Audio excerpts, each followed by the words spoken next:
मंदिर जन विश्वास यात्रा निकाली जा रही है बीजेपी की तरफ से और तमाम दल भी निकाल रहे हैं। क्या मैसेज देना चाहते हैं, क्या उद्देश्य है रैली का? देखिए, कौन दल क्या कर रहा है ये विचारणीय विषय नहीं है। विचारणीय विषय ये है कि भारतीय जनता पार्टी 2014 में जो वायदा करके आई उतना केंद्र सरकार ने करके दिखाया और देश को विश्व गुरु को ले जाने की राह पर खड़ा कर दिया। उत्तर प्रदेश योगी आदित्यनाथ जी के नेतृत्व में 2017 का चुनाव लड़ा और जो हमने विश्वास जताया था उस विश्वास पर हम खरे उतरे हैं। अब पुनः हम 2022 का विश्वास मांगने के लिए जनता के मंदिर में, जनता के बीच में जा रहे हैं और इस यात्रा के संदेश से हम ये जनता तक अपनी बात पहुंचा रहे हैं कि 2017 में उत्तर प्रदेश सरकार की स्थिति कितनी दयनीय थी 2017 से पहले, और 2017 के बाद इन 5 वर्षों में उत्तर प्रदेश उत्तम प्रदेश बना है। हर योजना के अंतर्गत हर मार्ग से उत्तर प्रदेश सशक्त हुआ है और उत्तम प्रदेश बनने की ओर खड़ा हो गया है। कोई सोच नहीं सकता था कि उत्तर प्रदेश चाहे रोजगार का माध्यम हो, चाहे शांति व्यवस्था का माध्यम हो, चाहे कृषि का उद्योग हो, किस प्रत्येक क्षेत्र में उत्तर प्रदेश ने बढ़ोतरी की है और जनता के बीच में अपनी साख खड़ी की है। ठीक है। यात्रा एक हमारा प्रैक्टिकल है। 2014 से लेके पूरे देश की जनता का विश्वास हासिल किया है आदरणीय प्रधानमंत्री। 5.5 साल में आदरणीय योगी जी ने पूरे उत्तर प्रदेश की जनता का विश्वास हासिल किया। तो ये हमारा एक प्रैक्टिकल है कि जो सरकार ने, केंद्र सरकार और राज्य सरकार की उपलब्धियां हैं उनको हम जनता तक पहुँचाएँ और जिस जनता ने मोदी जी में और भारतीय जनता पार्टी में, योगी जी में विश्वास व्यक्त किया है उनसे हम उनकी बात सुने और अपने उन्हें उपलब्धियां बताएं। इसके अलावा अगर बात करें तो आगरा जनता भी अभी देखिए हाल ही में झुंझुनू दिवस मनाया। लोगों का कहना है जो वादे किए आगरा को, चाहे वो एयरपोर्ट हो, चाहे बैराज हो, तमाम ऐसे वादे किए वो नहीं पूरे हो पाए। क्या कहेंगे? हो सकता है कि कुछ लोगों को कानून की जानकारी न हो। देखिए, जो हमारे यहाँ न्यायपालिका की सर्वोच्चता है, जो भी सुप्रीम कोर्ट का आदेश है उसका पालन करना सरकार का कर्तव्य है और ये भी कोई भी किसी भी उसमें देरी है तो केवल सुप्रीम कोर्ट की वजह से देरी है। जहाँ तक वायदा पूरा करने की बात है, भारतीय जनता पार्टी ने वायदा किया था हम गुंडागिर्दी प्रदेश से समाप्त करेंगे, कानून का राज कायम होगा। आज पूरे देश की यह जनता मान रही है कि उत्तर प्रदेश कानून का राज स्थापित करने में पहले नंबर पर है। उत्तर प्रदेश में भारतीय जनता पार्टी ने वायदा किया था कि हम किसी को भूखा नहीं सोने देंगे, किसी व्यक्ति को ऐसा नहीं रहने देंगे जिसके सिर पे छत ना हो। आज उत्तर प्रदेश में कितना अनाज यहाँ मिल रहा है गरीबों को, ठीक उनके खाने से भी ज़्यादा।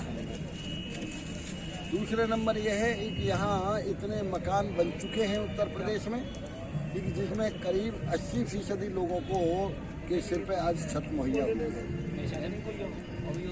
जिन्होंने कभी सोचा भी नहीं था कि गैस क्या होती है, उनके घर में गैस सिलेंडर मुफ्त पहुँचे हैं। आदरणीय मोदी जी ने पूरे देश के साथ साथ उत्तर प्रदेश में सबसे ज़्यादा उन माता बहनों की आंखें जिनके खराब हो जाया करती थी चूल्हे के धुएं से, उनके यहाँ गैस सिलेंडर मुफ्त पहुँचे। इसके अलावा जिन्होंने बिजली के बारे में सोचा भी नहीं था उनको मुफ्त उन गांवों में और प्रत्येक मजरे में बिजली पहुंचाई है और उनको उन गरीबों को मुफ्त बिजली दी है। ये उत्तर प्रदेश ऐसा पहला प्रदेश है कि जहां आज 24 घंटे प्रत्येक शहर और प्रत्येक गांव के लिए आदरणीय मुख्यमंत्री जी ने बिजली का प्रावधान किया है। तो ये सारी हमारी उपलब्धियां हैं। दूसरे नंबर यह है सबसे बड़ी उपलब्धि जो विश्वव्यापी महामारी हुई कोरोना की। उसमें कोरोना में महामारी तो पहले भी हुई है, लेकिन ये ऐसी पहली महामारी थी कि जिसमें पूरी दुनिया में साइकिल से लेकर हवाई जहाज तक सब बंद हो गया। इसमें स्वयं WHO ने, विश्व स्वास्थ्य संगठन ने कहा कि भारतवर्ष का कोरोना प्रबंधन सर्वश्रेष्ठ रहा और भारत में भी सबसे अच्छा उत्तर प्रदेश का रहा। उत्तर प्रदेश को स्वयं कोट किया उन्होंने विश्व स्वास्थ्य संगठन ने। एक पहले तो कोई ये सूचना हो सकती थी कि कोई आदमी भूखा सोया हो, लेकिन कोरोना के दौरान कोई आदमी, एक विपक्षी भी ये नहीं कह पाया कि कोई आदमी भूखा सोया हो। हमारे जो प्रदेश से बाहर हमारे यहाँ के श्रमिक, हमारे यहाँ के लोग थे विभिन्न व्यापारों में, विभिन्न नौकरियों में, उन सबको यहाँ से बसों में भर के उनके घर तक पहुँचाया गया। एक एक सप्ताह उनको क्वारंटाइन रखा गया, उनकी सारी जांचें की गई और उनको घरों तक पहुँचाया। पूरे देश के प्रधान मुख्यमंत्रियों ने इस बात का विरोध किया कि योगी जी वहाँ कोटा से यदि छात्रों को बुलाते हैं तो यहाँ कोरोना फैल सकता है।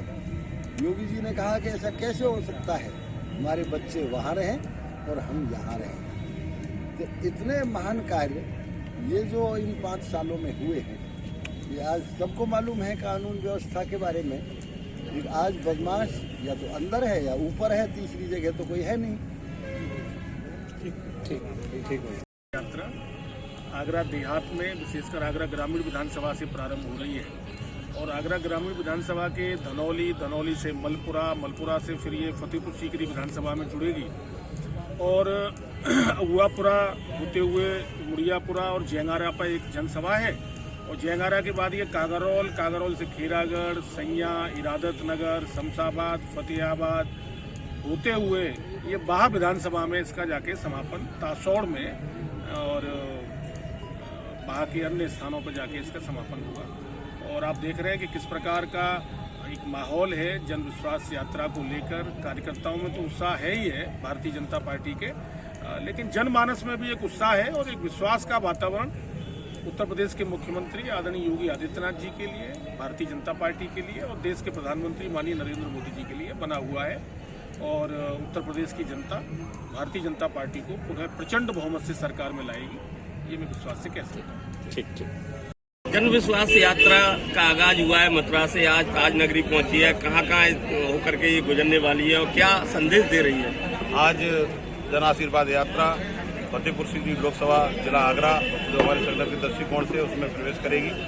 धनौली पर इसके स्वागत के साथ लेंगे। इसके बाद में धनौली के अपना बौद्ध आश्रम जहाँ पर है वहाँ स्वागत कर रहेगा। वहाँ माल्यार्पण करने के बाद अम्बेडकर जी और तथागत गौतम बुद्ध को मलपुरा से लालऊ से अपने सीधे करावली से जेंगारा पर एक सभा है। सभा के बाद कागरौल से खेरागढ़ से सैया से शमशाबाद से पनार से फतेहाबाद के बाद समाप्ति करते हुए उसे टोल पर चलाकर हम लोग कुबेरपुर पर टूंडा को विधानसभा को पहुंचते हैं। मुख्य उद्देश्य क्या है इस यात्रा का उद्देश्य सीधा है कि जन भावना के साथ, जन आशीर्वाद के साथ ये यात्रा निकल रही है। पूरी जनता का आशीर्वाद हम लोगों को मिला हुआ है और जहाँ कहीं पर भी हम लोग निकल रहे हैं जन आशीर्वाद हमको मिल रहे हैं। ऐसी आशा के साथ इस यात्रा को निकाला जा रहा है और योगी मोदी के जो काम है उन काम के ऊपर आशीर्वाद मिलने जा रहा है, क्योंकि कई तत्व ऐसे हैं जिनको सबको जाना है कि योगी सरकार सर्वाधिक अच्छी सरकारों में से एक सरकार है, ये सभी को पता है और निश्चित द्वारा हम वापस आ रहे हैं। इस आशा के साथ इस यात्रा का हम स्वागत करें। ठीक है। यात्रा निकली, क्या उद्देश्य है इसका और तमाम दल भी निकाल रहे हैं, क्या कहना चाहे?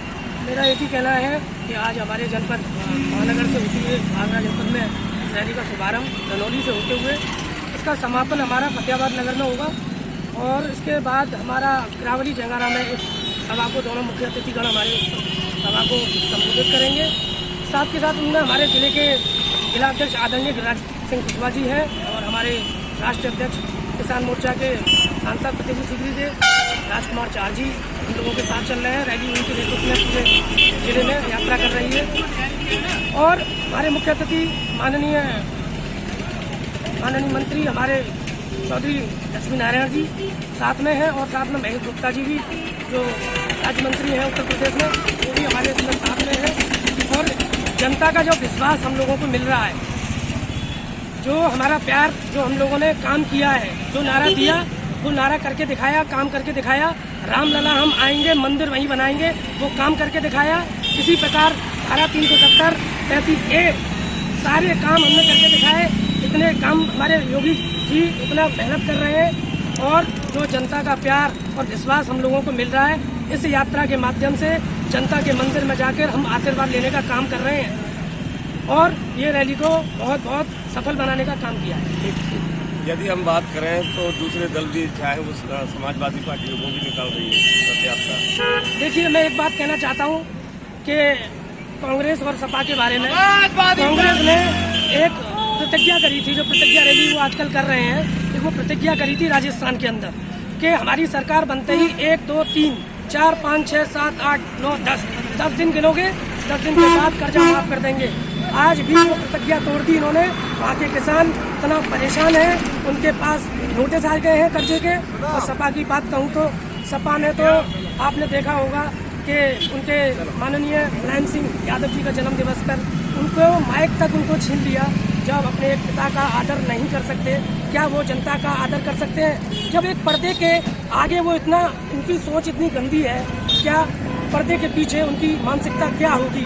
क्या सोचने वाली बात है कि जनता उनका जो साथ देगी, अगर देती है तो क्या पहले जैसा गुंडा राज चमर सीमाओं को छू जाएगा?